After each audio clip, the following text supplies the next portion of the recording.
Okay, let's look at this question here, which is taken from one of the school tutorial question. I think it's RI. This is on application of integration. This is a very classic example of question which involve integrating like modulus functions. Okay. Now, before you start doing such integrals, I will usually just encourage students to just plot into the graph first and understand the modulus graph before you even start integrating. It's not as straightforward as it seems. Okay, so just bring out a GC and just plot it in calculator. So how do you plot it in is usually I would suggest students to plot one without the modulus function, then the other one with the modulus function. So cosine x right here. Okay, so then the subsequent one will be, we're just going to call out the modulus. The modulus function can be found under math. You press math, then you go to number, you go to absolute value here. Okay. So from here, what we'll get is this guy, sine x minus cosine. So sine x minus cosine x here. Okay, graph it. Okay, so look at the graph now. Usually I'll suggest is, because this is too confusing, right? So what you do is you can put one as dotted lines. Usually I'll just put the non-modulus as dotted line, so that I know what I'm referring to.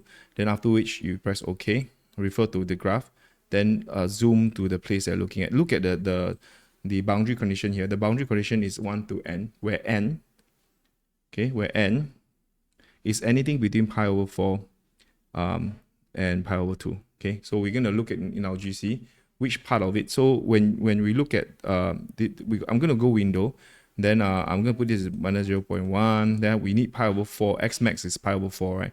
So this guy here, I'm going to put like pi over 2. Pi over 2 here. The maximum of n is pi over 2. Okay, so I'm going to restrict the domain for x, right? So I'm going to use pi over 2. Maybe I'm just going to add like, say, 0.2 here. Then I'll get this graph here. Okay, so obviously the x mean x, I'm going to put this as minus 1 and put this as 1 over here. Okay, graph it. So in this case, maybe I'll just put, I go to adjust a bit more. So my y max probably I'll put 2 and negative 1. Okay, so it looks nicer. So this is the graph I'm looking at. Now the area that under the graph that I'm looking at is from here 0 to pi over 4, somewhere around here. Okay, so let's just try and understand this graph here. So this is the crucial part. When we do this, right, understand that when I'm drawing the graph of the modulus sine x minus cosine x, there are two equations at play. Okay, so this guy here, there are two equations at play. One would be the positive one, and the other one, because when you open up modulus is plus minus, right? So there will be a plus minus. Okay, so from the graph, we need to decide which is the plus and which is the minus. So obviously, just now what we did here, this graph, that the dotted one is actually we plot it as the positive one, right? So anything which follows the dotted line is actually the positive equation. So in other words, this guy here is y equals to sine x minus cosine x. Whereas for this guy will be the one that is being flipped up. So this will be the negative side. Okay, so this guy will be y equals to minus sine x minus cosine x over here. Okay, now this is important because we are looking at the integral from 0 to n. When here is 0, we are looking at this 0 here, and we know that n here, okay, is actually over here because it says that n is between 45 degrees to 90 degrees. So that's so you need to break, you need to find the point here, when this is 0. So I think not too bad. I'm just going to find this boundary first. So when y equals to 0, okay, so we know that sine x minus cosine x is equal to 0. So sine x equals to cosine x, and we know that tangent x is equals to 1 divided both sides by what do you call it, by cosine. We get tangent on one end, right? So this case here, what we get is then tangent x is equals to 1. So we know x will just be pi over 4, 45 degrees, right? 45 degrees where this is pi over 4. There you go, pi over 4. Okay, so now what we're going to do is essentially try to find the integral. Okay, so this case here, if you want from 0 to pi over, n, right? N is, okay, so we know there are two portions here.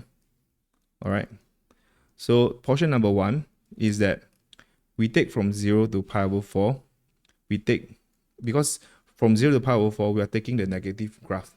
We're taking the negative graph. So this case here, we'll get is negative sine x cosine x dx.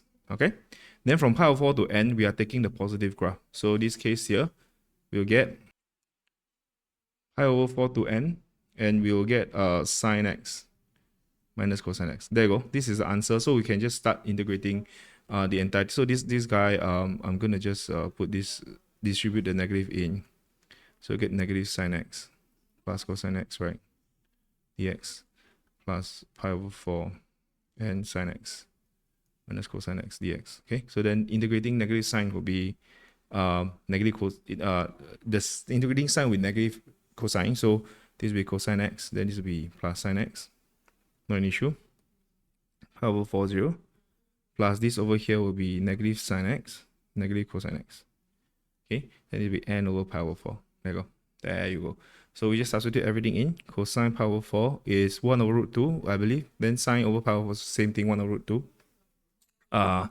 Minus of cosine 0 will be 1. Then this is sine 0 will be 0. Okay, so substitute everything in. This over here, what we get is. So this case here, what we're going to do is this is 1 over root 2. This is also 1 over root 2. This is 1 over root 2. This is also 1 over root 2. Then there you go. We have everything there. So I'm going to simplify. This is 1 over root 2 plus 1 over root 2 minus. This is cosine 0 is 1. Then plus. Then we just put negative sine n minus cosine n minus 1 over root 2 minus 1 over root 2. Okay. Simplify everything. So this is the answer. Now, take note, you remember that we could actually use a calculator and check for the answer, right?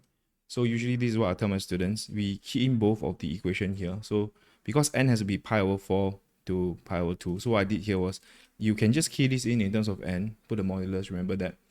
Then we're going to put like 0.8, okay, or 0.9. Okay, this satisfy the value. Then you put storage. I'm going to keep this to n here. So now your n stored this value. You go up, you press enter, you key in, make sure to check our answer. This is the answer that we get. So the values, as long as they are slightly the same, then yeah, because sometimes there's some rounding error for the calculator. Okay, so that's how we do this question here.